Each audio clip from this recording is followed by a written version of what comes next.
So what is up, guys? Welcome back to the channel and welcome to a brand new POV video. Now today I've got a really special and cool one for you all. A lot of you guys have requested for this car.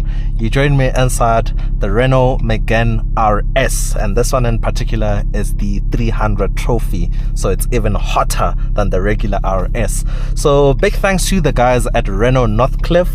Do check out their details, which I'll leave down in the description below.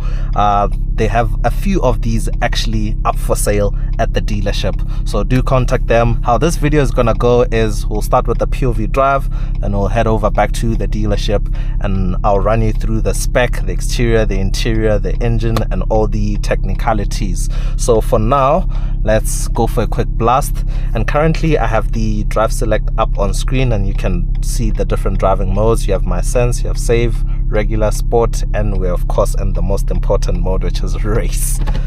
That's where you should keep the car at all times. So let's see what the Megane RS is all about.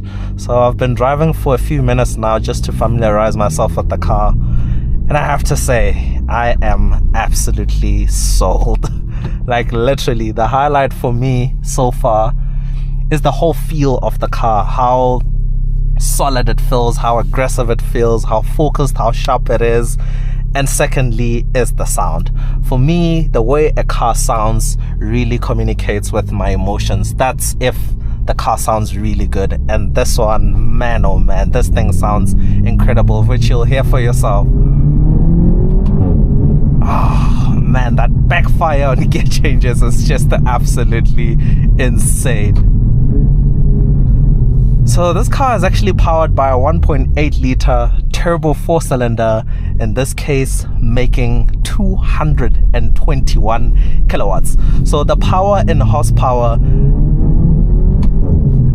is 300, which is where you get the 300 in the name. So it has 300 horsepower and 420 newton meters of torque, which is just ridiculous given this thing is only front wheel drive. So it does actually struggle a bit to put the power down, but as soon as you have it in race mode, somehow, some way, it manages the power really well. Like now, I'll demonstrate. So if I was in the regular mode, the traction control was just going to interfere like crazy, but in race mode it seems to deal with the power really well.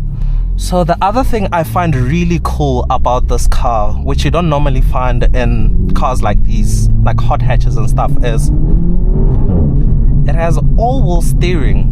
So at low speeds, the rear wheels turn in the opposite direction to the front ones at about 20 degrees, just so it can be more maneuverable. So it reduces the turning radius, so it makes it easier for you to fit into tight spaces. And then at high speeds, they turn in the same direction just to stabilize the car a lot more at high speeds, so as to say. So this is the kind of stuff you normally see in ultra sports cars and supercars, not in a hot hatch. So I find that really cool. I don't think I've ever come across any other hatchback, so as to say, with all-wheel steering, which is quite cool. And somewhere on the B pillar there is a little badge that says 4 control, hinting to you that it has all-wheel steering, which is quite cool. And it of course has all the other goodies. You have a limited slip diff at the front to manage the power between the two wheels, also helping in sharpening up the handling around corners and stuff. So stuff you'd come to expect in a hot hatch.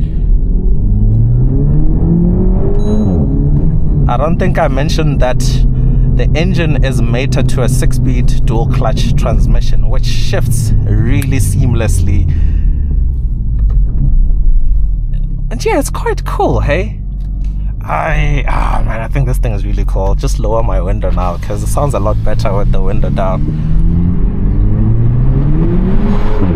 That backfire is just insane.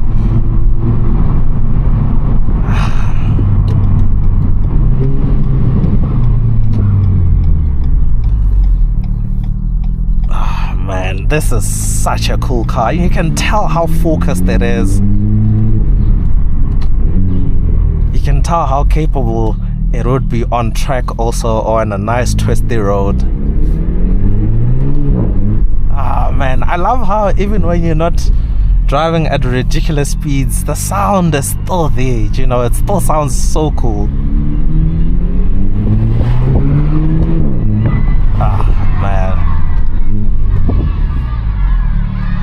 Man, this thing is absolutely cool.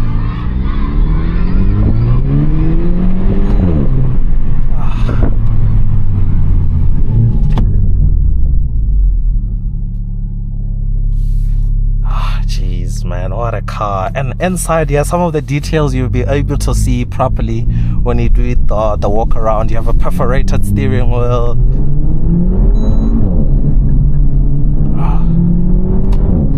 The paddle shifters are mounted to the column, so they're always in one place when you turn the steering wheel and stuff. So, man, this thing is just absolutely cool. It is really, really cool. And I quite like how the ambient lighting is configured with the driving modes. So when you go in race, the ambient lighting turns red, and in the more regular modes it turns green and blue, those sort of colors, which is absolutely cool. Such a neat touch, eh?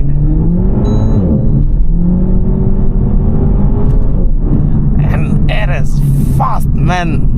To put it into perspective, this car makes more torque than a Golf R. And remember, the Golf R has all-wheel drive, and it still manages the power so well. Like, it doesn't torque steer like crazy.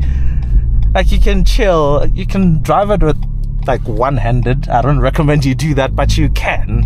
So I'm just trying to beat the point to say it handles the power really well. I'll demonstrate right here. Literally foot flat. So it spins up a bit, but instantly grips and off you go, which is man, it's man, this thing is cool.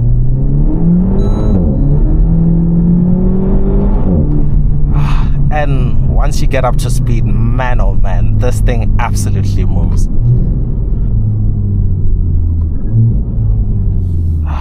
Jeez, what a car. What an absolute weapon.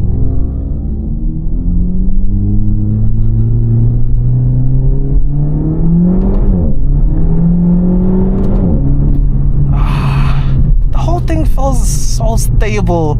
Somehow, someway it manages to bite onto the tarmac, and it just keeps going, eh?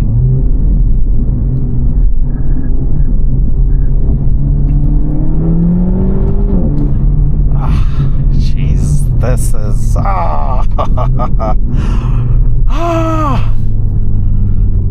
woo-wee. This car would absolutely give the i30N and the GTI TCR a run for their money. It is man, it is really good. Man, that sound,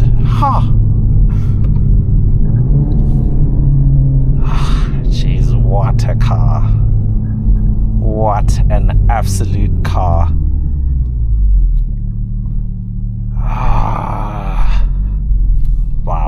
Wow. I'm a bit lost for words, hey? Those backfires.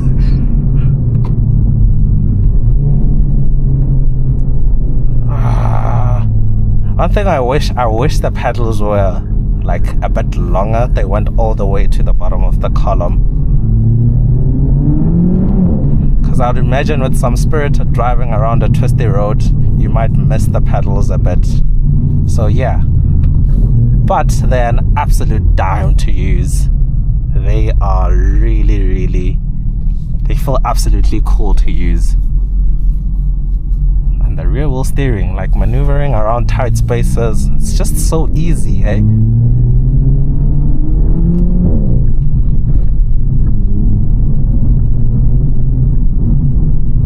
Let me try lower my window here, since we've got some trees and stuff.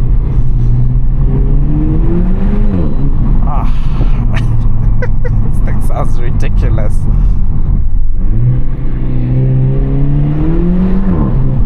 Oh man. Oh man.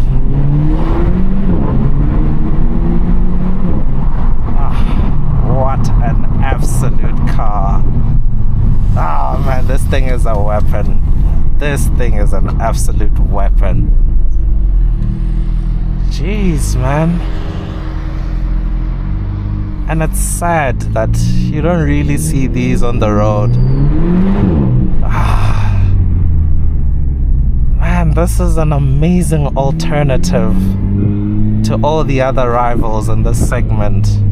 This is such an amazing alternative. It is absolutely worth every penny, I'd say, because I am really thrilled right now. Listen to that. Oh man. Oh man. I could just go on in this forever. I could just keep on driving forever.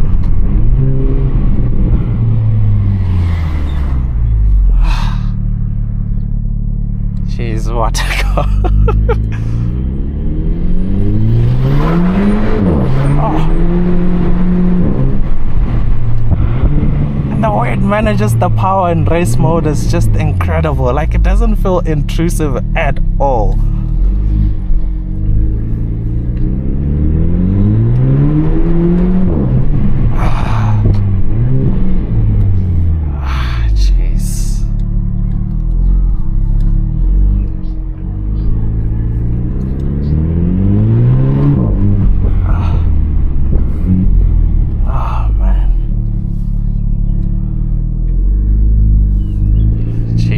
I'm just lost for words. I just want to stay quiet and drive at this point.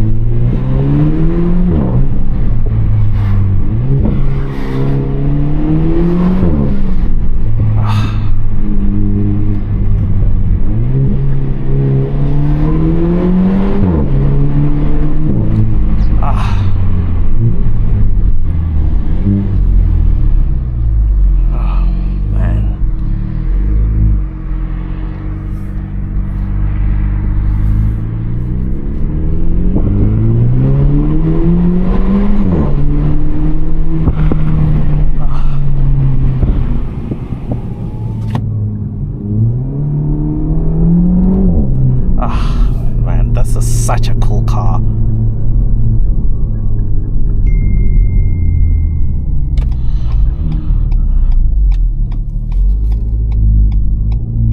Oh man.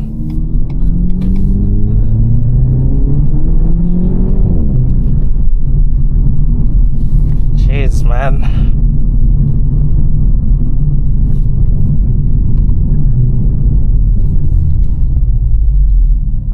No idea where I am, no idea where I'm going, but as long as I'm driving this thing, I'm absolutely fine.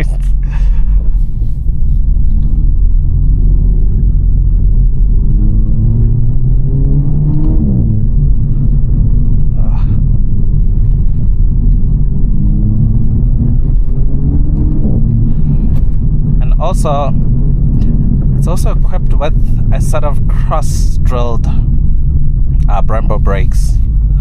So the stopping performance, you can tell that the brakes actually have a lot to give. So quite similarly to, I'd say, the i30N, it's actually set up mainly for the track. So you can take this to the track, you can thrash it, and it'll survive, hey?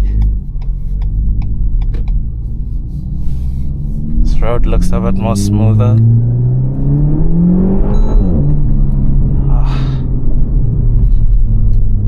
Jeez. Oh man, this segment has some really cool alternatives. The thing is, I think our market, we're very brand centric, which is why, look at that, rear wheel steering, baby.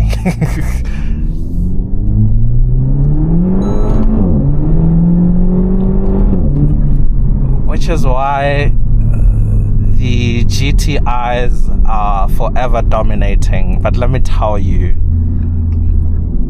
I mean, don't get me wrong, the most GTIs have a very certain charm about them. The way they can be very comfortable dailies, and you even forget that it's a hot hatch.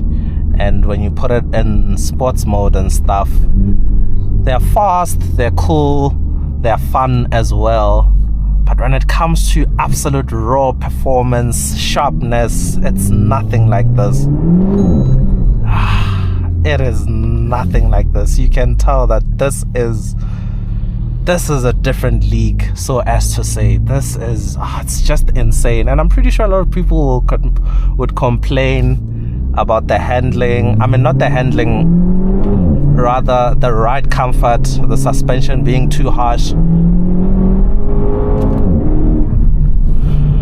I don't know, we're different. For me personally, I don't find anything wrong with this. I could live with this on a day-to-day basis. I know someone else might not be able to, or might find the ride too harsh. It is what it is. But the fact is, when it comes to raw sharpness, handling, power, performance, this is hard to beat.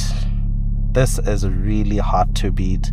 And pricing wise, I mean, it's up there with the Golf R, it's up there with the Golf GTI. I think the base price last time I checked, the Golf GTI is around $840, and that is before options.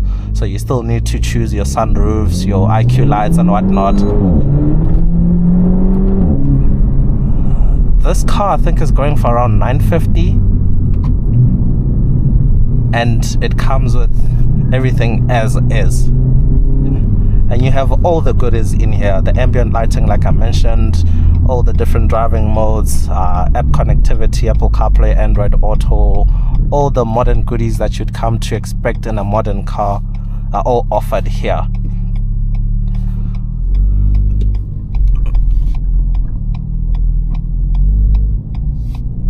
So yeah, it's a tough one, but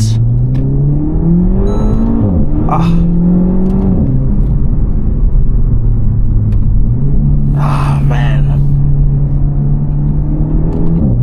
So for me personally, the first priority is the performance side of things, and everything else comes after. For someone else, I know that might not be the case, which is fine. But to answer the question, would I spend the money and get this car over any of the other rivals? And my answer is, after experiencing it, yes, I'll definitely spend the money and get this, because man, oh man, it just communicates to me in all the ways I wanted to. The sound, 10 out of 10. The handling, 10 out of 10. Everything else comes after for me. As long as those boxes are ticked, I don't care about anything else.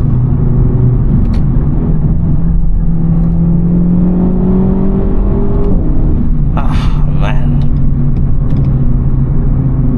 what a car.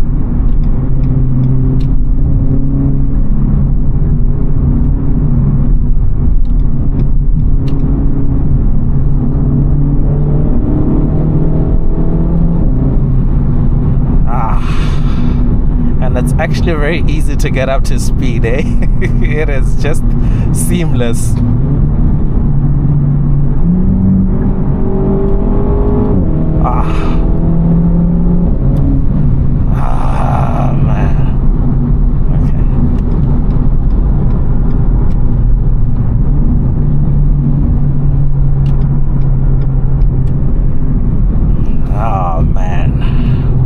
What a weapon.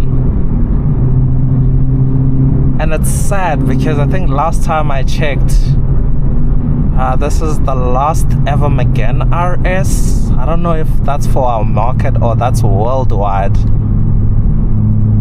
But yeah, that is really sad, man. Because I think the next Megane is going to be electric or something. So this is the final run. This is the end. But man, what a run it's been.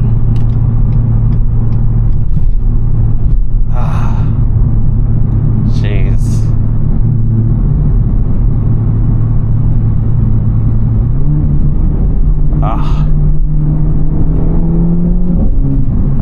Man.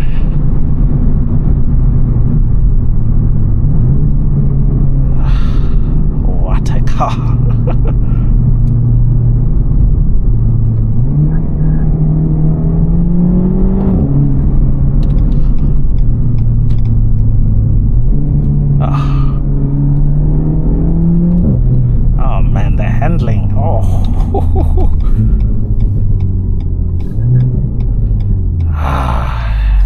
make our way back to the dealership. I have to say it's been such an amazing time to spend a few minutes on this thing.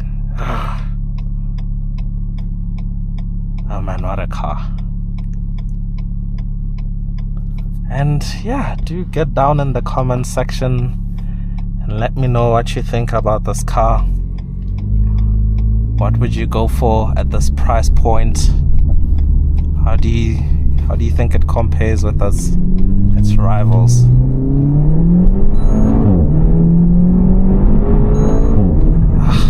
Jeez.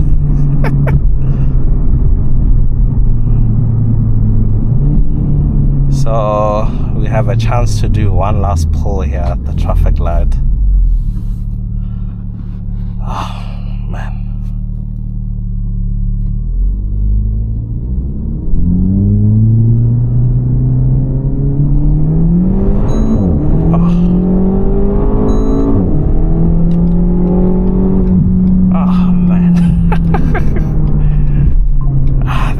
Just incredible, guys. But yeah, let's head back here and run through the specs of this car.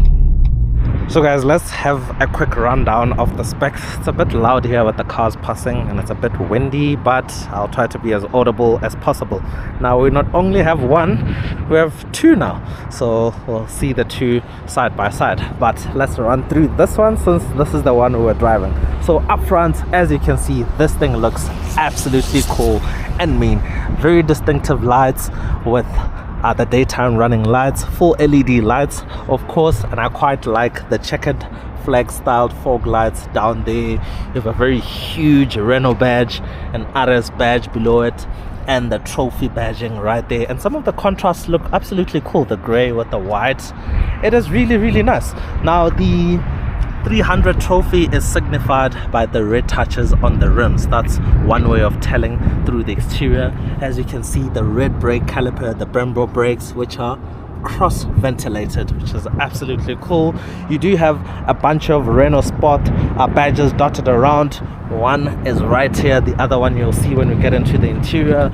Very aggressive side skirts, and one thing I forgot, I quite like how wide the body is. So it actually has flat fenders both at the front and at the rear, as you can see.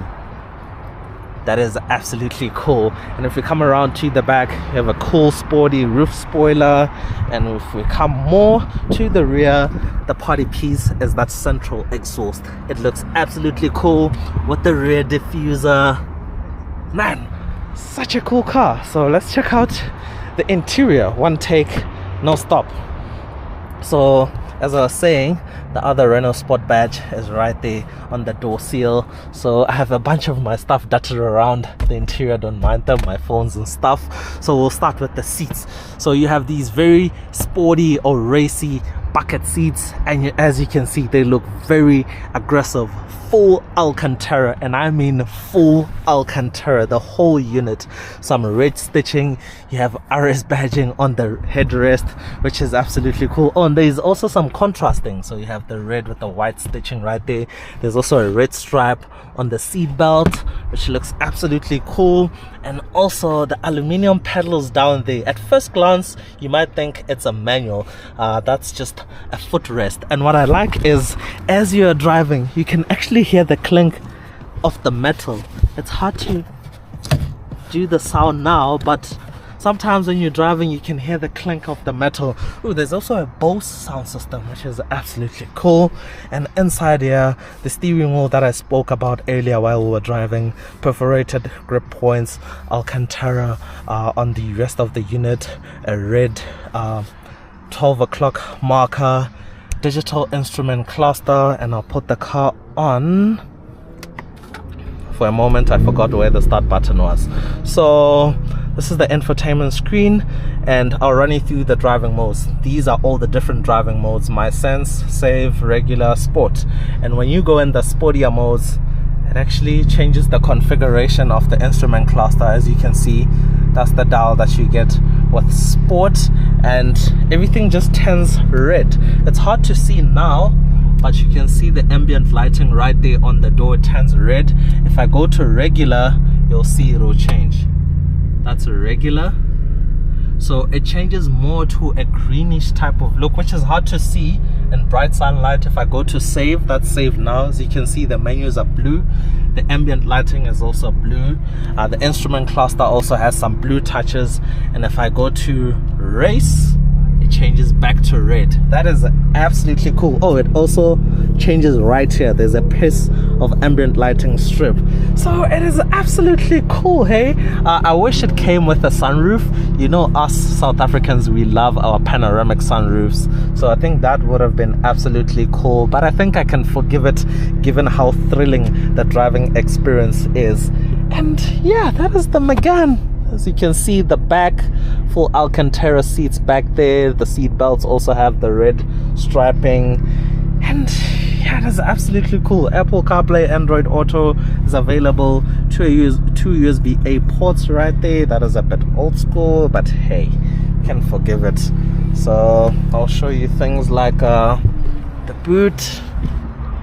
So this car has a 384 liter boot. So as you can see, it's a decently sized boot, although there is a bit of a loading lip right here. So it's about 4 liters larger than on a VW Golf, which is, yeah, it's quite a decent boot. So with these seats folded, it's around 434 liters, which is, yeah, cool. Some sirens going on. I think it's only right we also check out the power plant too. The catch is a bit hard to find, but I got it. So here is the power plant, the 1.8 liter turbo 4-cylinder, and I quite like how it looks very tuny-esque in the sense that there is no engine cover. All you see is the pipings, the different engine components, and the turbo sits right there. Absolutely gigantic. Now with the 300 trophy, some of the engine components were actually upgraded so it can make the extra power compared to the regular Megane RS. Like the turbo, for example, it's running a slightly bigger turbo so it can make the extra power more efficiently. So the numbers are 221 kilowatts, which is 300 horsepower, and 420 newton meters of torque. 6-speed dual clutch transmission. There is a limited slip diff right here at the front. And yeah, man, that is the Renault Megane RS 300 trophy.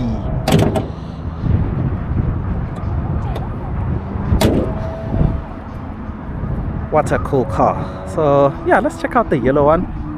So as you can see, this paint looks incredible in the sun. It just glistens, but I prefer the white. It's a bit more subtle and a bit more safe for my liking.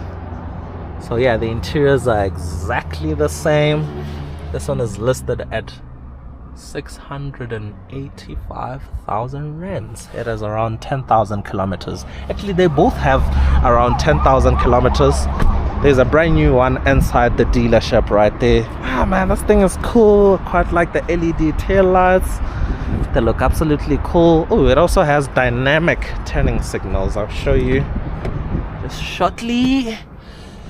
So any car with dynamic turning signals is cool, hey?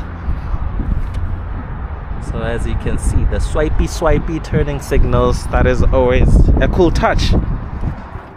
But yeah guys, that is it from me to you. Big thanks to Renault, Northcliff once again. Do check them out. There's also a phone number right there for this awesome experience. I had a great time driving this thing, and I wouldn't mind having one for my own. So you never know. You never know. One day is one day.